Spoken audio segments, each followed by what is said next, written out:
Alright everybody, welcome aboard. Today I'm going to be giving you a look at the new Microsoft Flight Simulator. I got it, I'm getting around to this video extremely late, so that kind of sucks, but you know, nonetheless I'm going to put it out there. If you guys don't know me, I'm a real pilot in the real world, and I'm going to just be giving you my thoughts on the whole sim, or as many people call the game. And let's just start right from the basics in the menu. So right away, what I really love is the layout of the menu. It's very simple and clean, and it's very accessible. So if you go into the world map, you get a full scale of the globe. You can basically go anywhere in the whole world. It's pretty crazy. So for our airport today, we're going to be doing Shelburne. CNN3 is the code for it, and instead of doing the runway, we'll just do gate parking, so we can start on the gate and it will go through the full start cycle of the Skyhawk and stuff like that. So that's all good.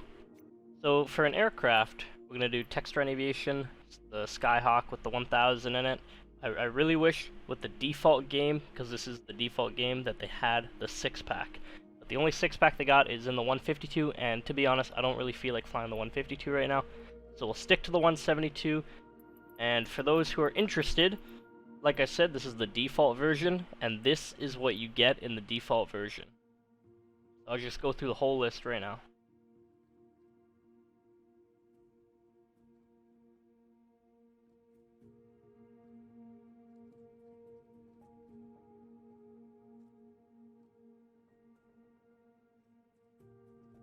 Uh-oh. There we go. So it's super cool that they added some bigger planes as well, the Citation, Airbus, stuff like that. And also some lighter planes, the Icon A5, the Flight Design, which I recently flew. So really awesome. So for now, for this purpose of the video, we'll just do a Cessna 172. Now before we get rolling, what I also really want to mention is I really like the flight training aspect. They had this in the first FSX, and I'm so happy it's back, because this will give you a really good understanding of, you know, the basic flight controls, the attitude and instruments, all that stuff. And what I really like about this is that they've added a first solo flight, almost as if you're doing a first solo in real life, which is super awesome. You'll never forget the day you take an airplane off by yourself. And then obviously navigation is also in there. So I think that's really cool. I really like the layout of this. I think it's great. We're going to go to our aircraft, the Skyhawk. I'm going to do ATC options really quick. You can make a custom tail number. So I'm just going to make a custom tail number. Show tail numbers on. Failures, I'm not going to turn on failures today. Weight and balance, I'm just going to give us some fuel. But I really also like how you can do a full weight and balance. I think that is awesome. Alright, that's all good, and we'll go ahead and fly.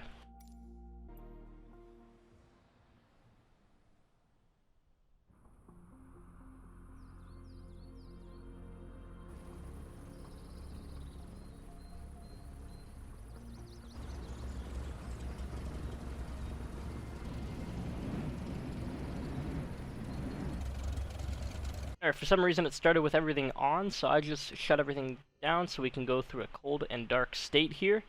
Let's go ahead and run through the flow, and like I said, it's 172 with the glass panels. It's incredibly accurate, I must say. I really do like it. They designed it really well. It looks almost identical to the real thing. So let's go ahead and fire it up. So we'll turn on the batteries, and you're more than welcome to follow along.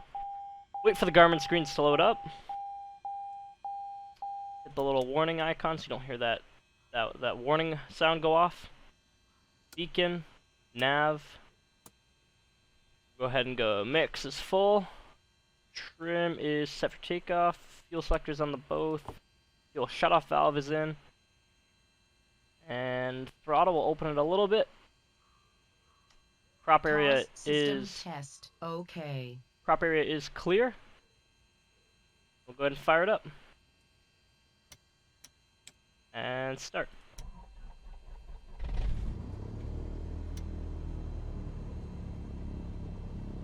And we'll bring it back to 1000 on the tachometer. So this is the start cycle. Turn on the avionics. I'll hide the yoke there for you. There we go. We're gonna go ahead and do land and strobe lights on. That's all good. Turn on the lights for you as well so you can see it.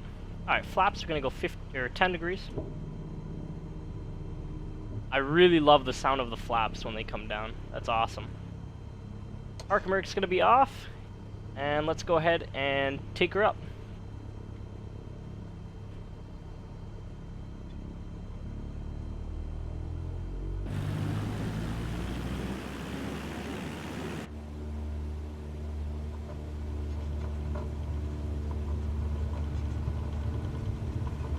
Full power.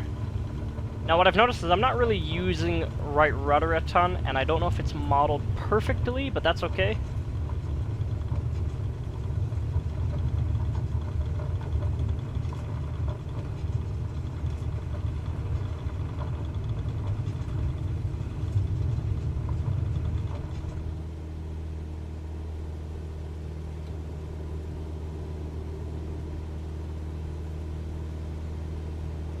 With the nose here, we'll gain some speed, and we'll climb.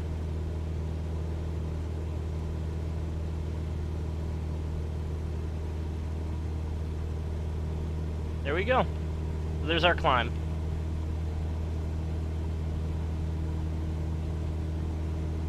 So what I really like about this is the outside view, and as you see, it's more of a casual way of playing. You have all your instruments that you need, you have your compass. I really like that they added this. Not only that, you can go through different views, and I think that's super awesome that they did this. Let's go ahead and go back into the flight deck here, and everything's normal, and let's go ahead and we'll start a left turn. Climb out at about 65. Normally you fly out a little faster, but that's alright.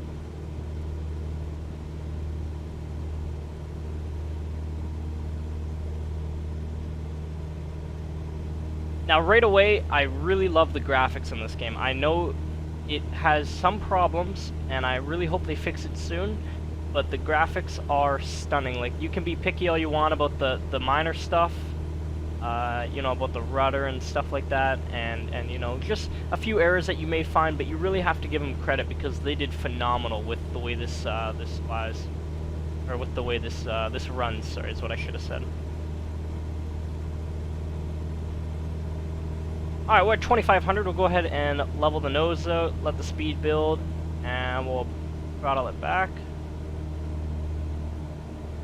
Go to 2200 on the tachometer.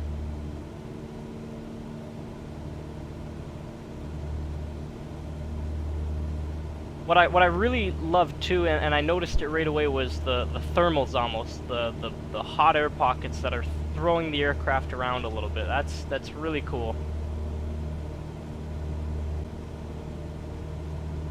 Alright, and let's go ahead and do a turn to the right. So we're clear on the right. We'll roll into the turn and we'll kick a little bit of rudder.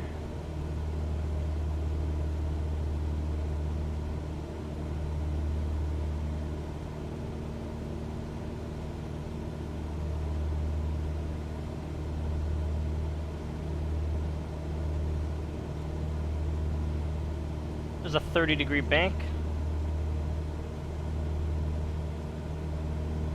And let's go ahead and turn the other way. Release the rudder. We'll clear on the left. Kick the rudder in. Another 30-degree bank.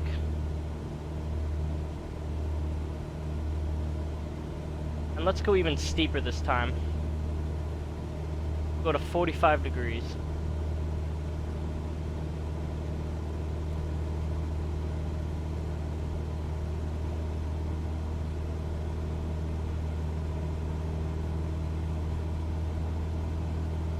That was more, but that's okay. So what I really like about this is the sounds of the aircraft. It sounds extremely accurate, and especially, like I said, with the flaps and stuff, I think that is just little stuff like that that really is you know, attention to detail. That really was great for them to do that. Alright, so let's go ahead and we will try a stall. So let's climb to 3,000 first. And we'll go ahead and try a stall. Now, I'm not going to do anything with the stall. I'm just going to induce it, and I'm not going to do anything. I'm just going to let it see how it handles. And we'll go ahead and do a power on stall. So for the power on, I'm actually going to drop the power back just a little bit. Just a little. And we'll try and hold 3,000 here. So as we're getting into the stall, let me just mark the 3,000. Flaps, we'll do some flaps as well. Alright, like I said, I'm not going to do anything, I'm just going to induce it. Stall, stall, stall, stall, stall, stall, stall, stall, stall, stall, stall. So right away what I've noticed is that there isn't really a wing drop, and with the stall you basically control it with the rudders, because if you control it with the ailerons you'll possibly get into a spin. Now what I also really love about the sim is multiplayer. I've been having a blast playing with so many of my other friends, and we've just been doing a lot of multiplayer, and it's so cool because multiplayer isn't, you know, it's not like VATSIM or PE, those online networks. You know, this is, you just fly around with buddies and stuff, and you can literally hear when they start up, when they take off, when they're putting down flaps. It's awesome. I can't even really describe it. Like, if you guys can fly around with people, it is awesome. Like, you see so many people, and like this is online right now, so these are all the people flying right now.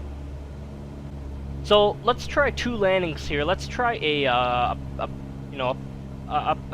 we'll try a power on landing, in the sense that we're going to use power to adjust our speed and stuff like that, and then let's try a dead stick landing. No power, we're just going to kill it, and we'll see what happens here. We could always forward slip, use flaps, there's tons of ways to get down. What we really got to make sure is that we control our airspeed. Coming a little faster, but that's alright. It's alright. Doesn't hurt to come in too fast, although you can't be crazy fast. And we're at about 75 knots indicated. We'll go ahead and power back a little bit more. Alright, flaps is good. I probably won't do another. Power back a little bit more. There's 70. Gotta come in a little higher. We'll avoid these trees.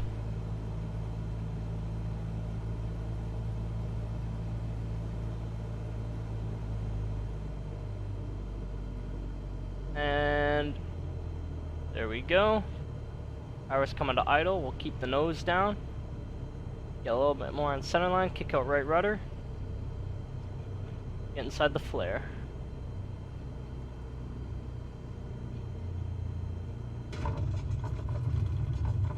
And there's a landing.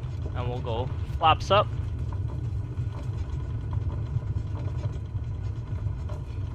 And normally you really wouldn't slam on the brakes like that, but that's alright. And there's a landing.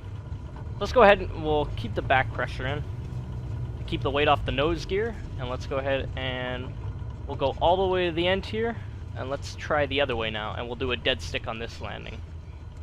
It's gonna be interesting. Alright, we'll clear. Nice little road here.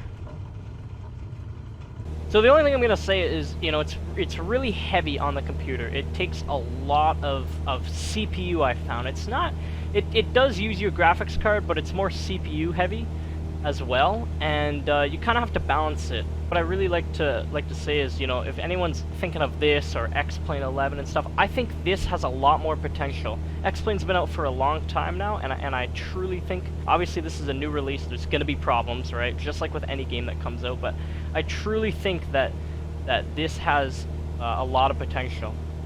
Not only that, I think it's really beneficial if you're flying in real life, just like myself, and you're maybe going to airports that you're unfamiliar with, because, whoops, I'm going to overturn this.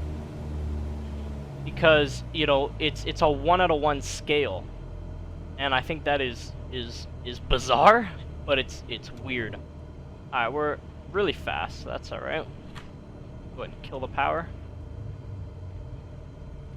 Alright, we have the field made. Flaps, 10 degrees.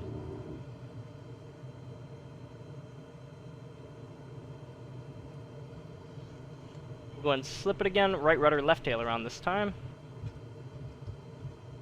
And that was a brutal slip. There we go.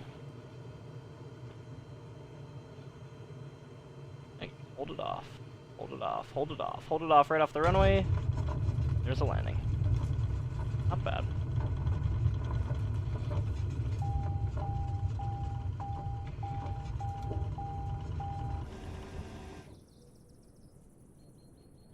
They definitely need to do some work done on the flight characteristics. Other than that, I think it's a really solid sim.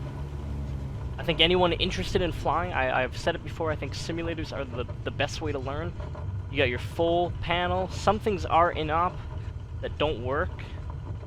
But for the most part, everything does work, and it's super good to get into this, and you can really get a feel for what flying is all about. And not only that, with all the buttons working and stuff, you can kind of get an idea for panels and how to use them and stuff like that, and really hopefully will bring your flight training to another level. Thanks for tuning in, and hopefully you guys liked the video, and let me know if you guys would like to see any more, and I will talk to you guys someday soon.